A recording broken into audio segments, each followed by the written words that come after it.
Indiana Newsdesk is made possible in part by Maller Grotner Plummer Attorneys, providing legal services to clients and the community. Maller Grotner Plummer Attorneys, understanding, expertise, results. Bloomington and Indianapolis, on the web at lawngp.com. Smithville, fiber internet, security solutions, and voice in Southern Indiana. More information at smithville.com. Bunger and Robertson, attorneys at law since 1949, utilizing experience, knowledge, and resources to help individuals and families recover in personal injury matters. Information at lawbr.com. And by WTIU members. Thank you. Coming up on Indiana Newsdesk. A homeless man was shot and killed over the weekend in Bloomington, and another homeless man was badly beaten. Ahead, aggressiveness targeting the homeless population. Joe Biden granted most people on Terre Haute's federal death row clemency before he left office. Could they face execution in the states where they committed their crimes? Coming up, how the latest move from President Trump raises questions about double jeopardy. Higher ed is under enormous political pressure, but faced with difficult or controversial decisions, Indiana University's strategy has been to stay silent. There seems to be some basic questions of who, what, when, why, where type things that seem to be going unanswered somewhat. Those stories, plus the latest news headlines from across the state, right now on Indiana Newsdesk.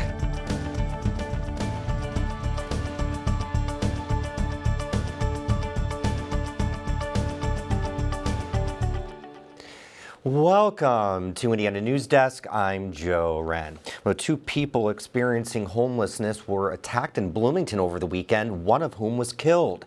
Experts say violence against the unhoused isn't new, but as Bente Boutier reports, separate incidents could be the sign of a worrying trend in public attitudes. One of the incidents of violence towards Bloomington's unhoused Friday was against Robert Ballard, who goes by Bobby. He's been homeless in Bloomington for a couple years. I get along really well with college students. We have a lot of fun together, and I'm well known. He was on Kirkwood Friday talking with some students. And that's when the young kids come behind me and said, "Swing on me, I'm gonna pop you," and pulled a gun out. He recognized them from a group that gives him a hard time. So they both come at me, so I jumped up, threw my hands up, and then I'm like, "I'm not going to fight you, man." And I turned my back to walk away, and then I got blindsided. Boom, knocked my teeth out. They started to kick him after he fell. Bobby lost 3 front teeth from the beating. Now, you don't see him messing with some of the college students. It's their age, or their shape, take care of where they can defend themselves. They're targeting people they think it's weak. Another man experiencing homelessness, Sean Allen Sullivan, was killed that night after someone got out of their car and shot him near West Howe and South Morton streets. No one's been arrested for his murder. Police say there's no reason to suspect a connection between that and the assault on Bobby. Beacon's director says 2 incidents against the unhoused in one evening, especially a murder, is notable for Bloomington. These are particularly unique because both of these were kind of community actions that occurred with strangers. He is seeing more aggressive community rhetoric towards homelessness, both online and in person. I deeply connect the harsh and cruel and violent rhetoric with the actual violence. It may not be perpetrated by the same people, but the act of dehumanizing in one place leads to the capacity in another place for people to do violence against folks. At first, Bobby didn't want to talk with the police. You don't tell on nobody for nothing, right? That's the code of honor. But, the right thing is the right thing, the wrong thing is the wrong thing. For Indiana Newsdesk, I'm Bente Boutier.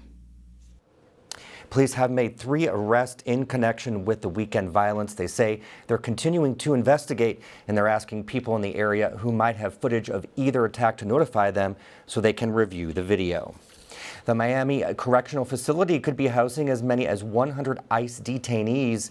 They started arriving at the prison on Wednesday.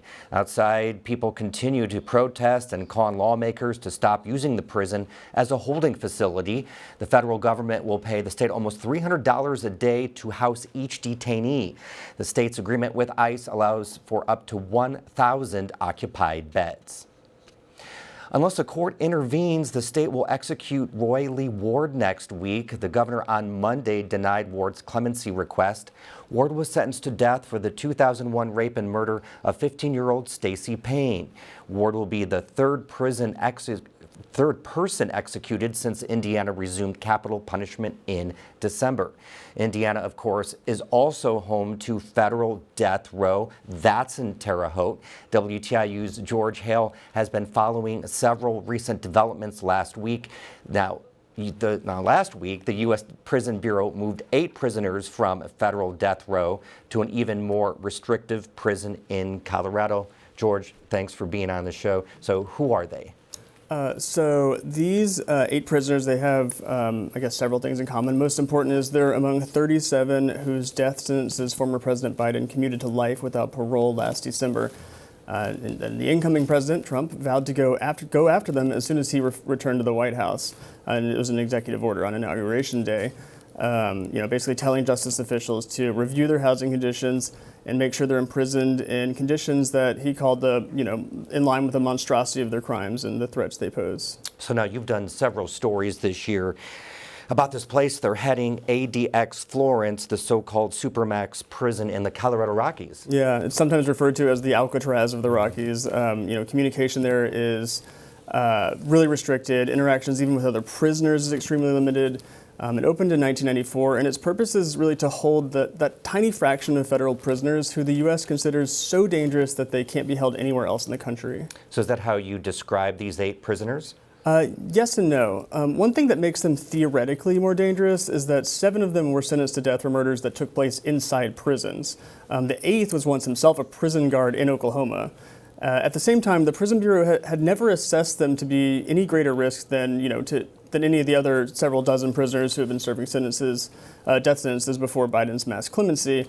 And the Bureau could have sent them to ADX at any time. So the question is why they're being sent there now. And then earlier this week, I spoke with Robert Dunham. He's a national expert on capital punishment and directs the Death Penalty Policy Project. He emphasized that U.S. law prohibits retaliation against prisoners as well as group punishment. The Department of Justice, following President Trump's directive, is attempting to retaliate against these prisoners solely because President Biden granted them commutations of their death sentences. That's nothing that they did. It's not a disciplinary infraction. It's not a legitimate basis to more harshly punish somebody who is already incarcerated. And something else that undermines the security justification is that 2 prisoners have actually been at ADX since they received federal death sentences. One is the Boston bomber, so it was always an option. But for all 8 of these prisoners, for all these years since they were sentenced, the Bureau decided Terre Haute was appropriate. It was only since President Trump's executive order that that's changed. And here's Rob Dunham again.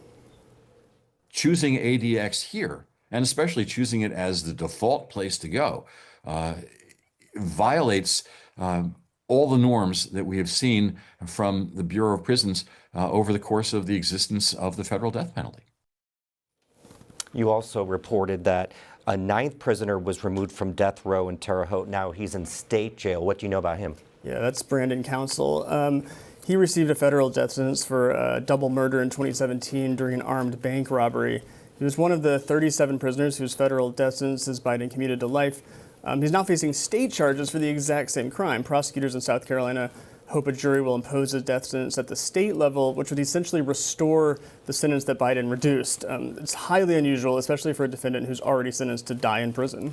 So it sounds a lot like double jeopardy, being tried for the same crime. Right, it is being tried for the same crime. But in our system, as long as the offenses are prosecutable under state and federal law, you can actually be tried for both. It's just really rare and complicated, and raises all kinds of questions about the motivation. And so Robert Dunham, the expert we just heard from, he actually spent 30 years as a death penalty attorney, and I asked him, how counsel's defense might approach, these issues.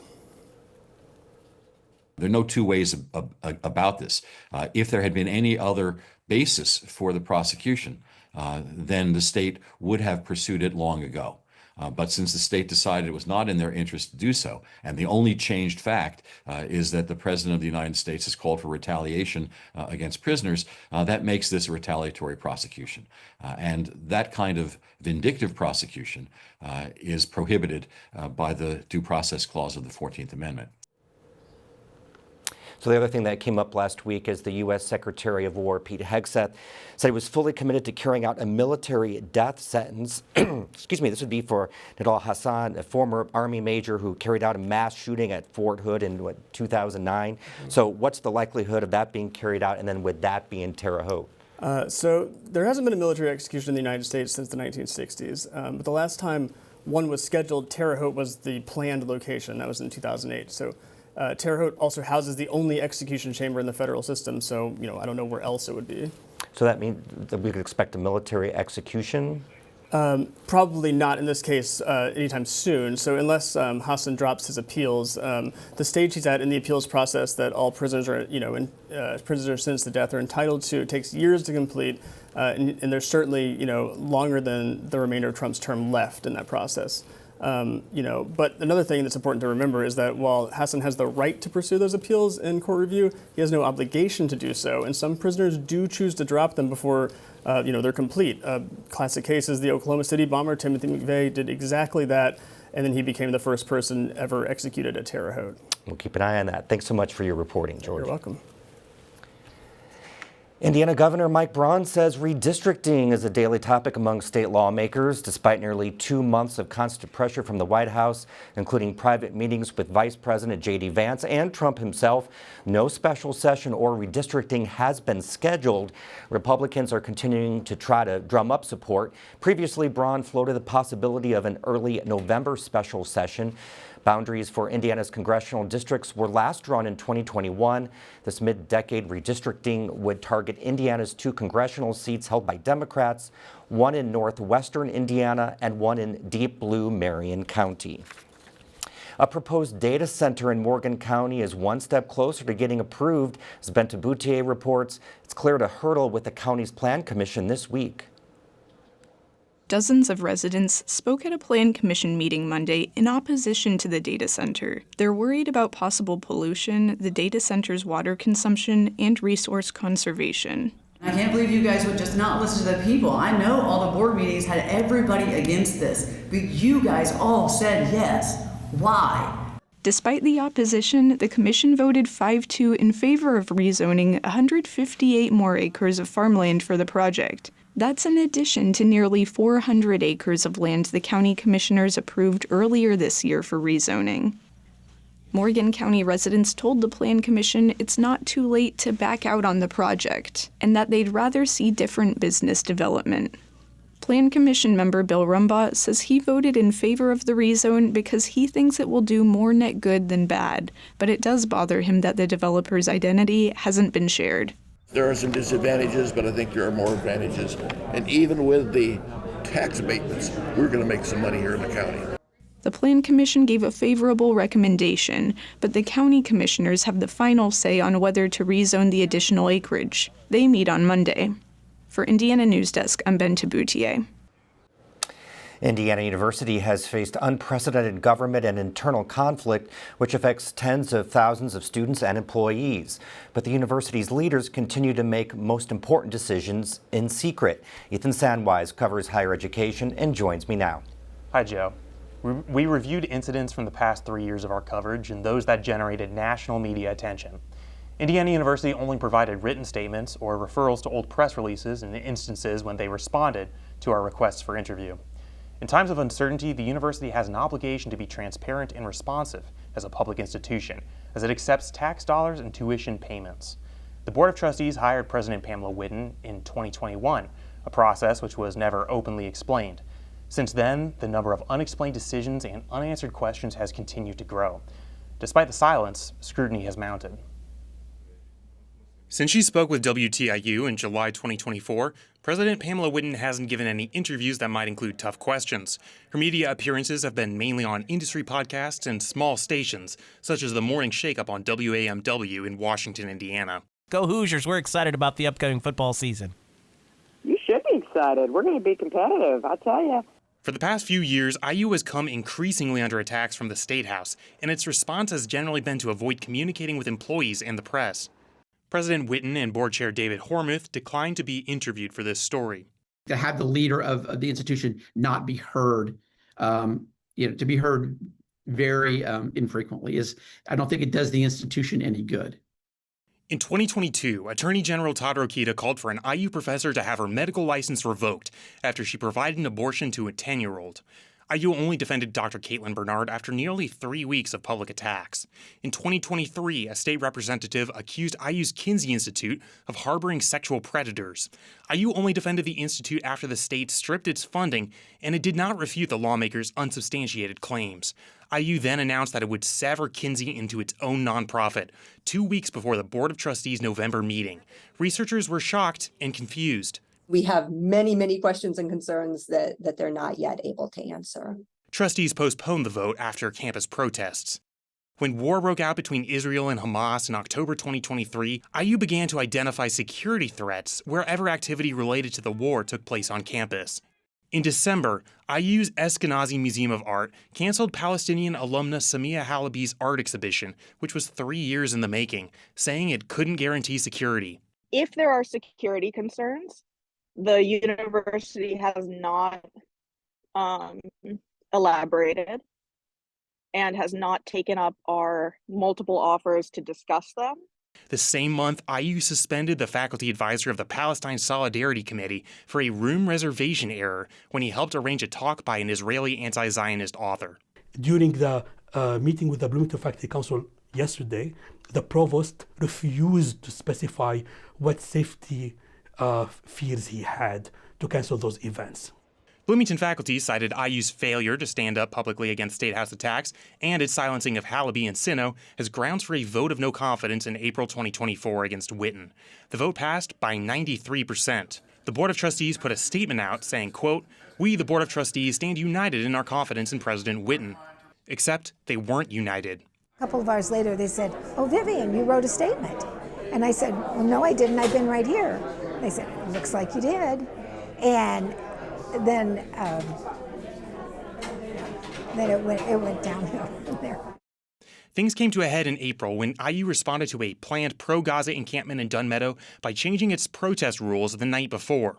Students were coming to Dunn Meadow to protest and didn't realize it had been changed till they got to Dunn Meadow and saw a sign that said they should go online and read how the policy has been changed.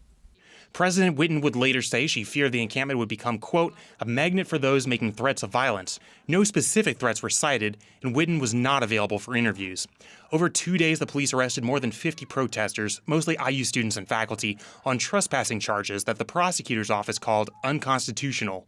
Whitten promised to cooperate with faculty. She held listening sessions where professors criticized the university's direction. The president canceled the remaining listening sessions after a previously planned eye surgery was moved earlier. They were not rescheduled. At the next trustee meeting, she announced changes. As you know, we have listened even more intently to faculty in the days that followed, even when their sentiments have been expressed in anger. And we realized that we need to do some things differently, and so we are. Her solution was to create 2 new administrative positions to serve as intermediaries between herself and faculty in Bloomington. Trustees also announced an independent review of campus climate, which they never conducted. Despite its promise of transparency, the administration became more secretive in 2025. Indiana's new Republican governor, Mike Braun, took an immediate interest in higher education, eliminating DEI by executive order in January. When IU shuttered its DEI office, it refused interviews but offered a generic statement about ensuring every student's success. When the board decided to extend Whitten's contract and raise her salary in February, it did so without notice. Winston says she was only told on the morning of the meeting. I had the feeling that I was the one lone person there who had not been told beforehand. In March, the university fired tenured cybersecurity expert Xiaofeng Wang and his wife, IU Libraries employee Nyan Li Ma, the day federal law enforcement searched their homes. Neither Wong nor Ma was charged with crimes, but a colleague of Wong says IU fired him based on a relatively minor and inadvertent violation of research protocols. In court, Wong says IU's silence has irreparably damaged his reputation. I think it's always going to be alarming to see somebody from your own community be targeted in this way and for reasons that are entirely mysterious. In April, Indiana passed a slew of legislation targeting higher education and IU in particular. When the state house ordered schools to eliminate hundreds of majors with low numbers of graduates, IU refused to comment despite affecting its programs disproportionately. The state house took away IU alumni's rights to elect 3 of their own trustees, stripped governing power from IU faculty councils, and banned emeritus professors from serving in IU faculty government. While these hyper-specific changes raised eyebrows, the university wouldn't say whether it was consulted, let alone where it stood. IU's status as a public university puts its leaders in a difficult position. It receives around 13% of its budget from state appropriations. It's hard to disagree with the governor of a university when you're a university president because, they hold the keys to the funding. But IU leadership's silence didn't spare the university from a $60 million cut in state funding, on which IU declined to comment. And soon after the session, Governor Braun publicly questioned the worth of an IU degree. All the other universities seem to have more value in terms of the education they're giving us for the cost. IU had no response, and in June, Braun exercised his new power to fire IU's elected trustees. The Board of Trustees codified many of the State House changes in June, replacing dozens of faculty-written policies in a single vote. Braun appointed trustee James Bobb Jr., a prominent conservative and free speech advocate, questioned the board's way of operating and urged transparency. The proposals that came to the trustees should be made public so that people can look at them, comment, be engaged, and then we would have a committee system that would consider those. The trustees also passed IU's new operating budget, offsetting $100 million in state and federal cuts with reductions to retirement contributions and other unspecified cuts. For more than 3 months, IU withheld the budget, despite the state requiring it to be public. Delays in areas, such as, budget disclosures and crisis communications or other board decision-making can erode the trust and create uncertainty across the institutions. IU finally released its official budget Tuesday, but with far less detail than previous years. We reached out to IU to ask for a more detailed explanation of the changes. So far, it has not responded. All right, Ethan, thank you. Well, after struggling to grow pumpkins this summer, the Fowler Pumpkin Patch in Bloomington delayed opening its Pick Your Own section by a week. Prices also rose slightly. Reporter Isabella Vesperini has more on how growing conditions have changed. Too much rain early in the summer and then a dry spell later stunted the growing process. An excess of rain can also lead to more and thicker weeds, making it harder for bees to pollinate the pumpkins. Bees like to fly in a straight line, and your pumpkins are at a lower level than the weeds. So they fly above the weeds, and bees don't dive down. Bees slowly drop to it. So anywhere there's weed pressure, it's hard for them to get to it. It's not that they can, but they go to the easy ones first. And that's the problem we're having. The dry season also attracted more deer and turkeys, which ate parts of the pumpkins. Even the $3,000 he spent on deer repellent this year couldn't hold off all the deer. They'll eat those pumpkins, eat the seeds out of them, and it's a lot of moisture, and it's a very nutritious for them also.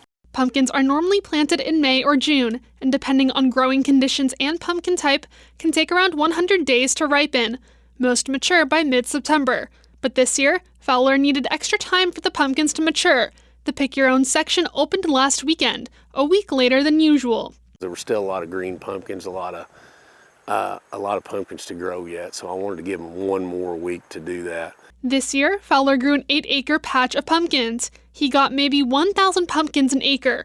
Last year, he was able to grow 3,000 pumpkins an acre across 10 acres. We have bought 3 semi-loads of pumpkins, and that's what you're seeing here. Each load carries 2,000 to 2,500 pumpkins. I can honestly see another 3 to 4 semi-loads this year that we'll have to bring in.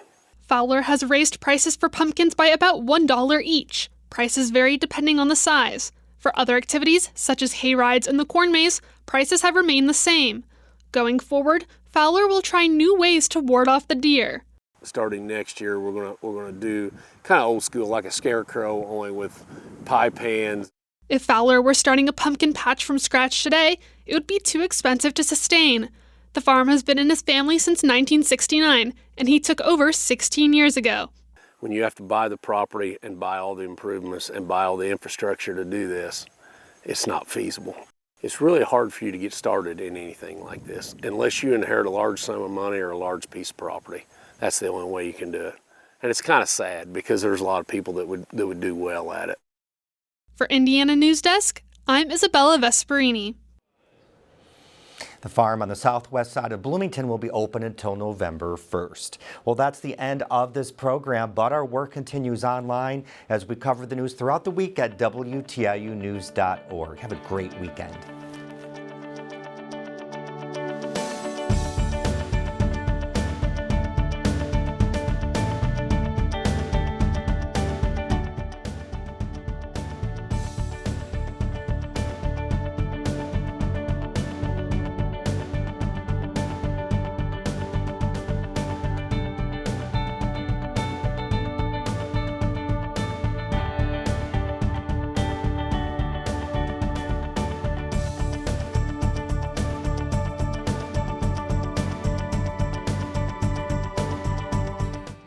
Indiana Newsdesk is made possible in part by Maller Grotner Plummer Attorneys, providing legal services to clients and the community. Maller Grotner Plummer Attorneys, understanding, expertise, results. Bloomington and Indianapolis, on the web at lawmgp.com. Smithville, fiber internet, security solutions, and voice in southern Indiana. More information at smithville.com.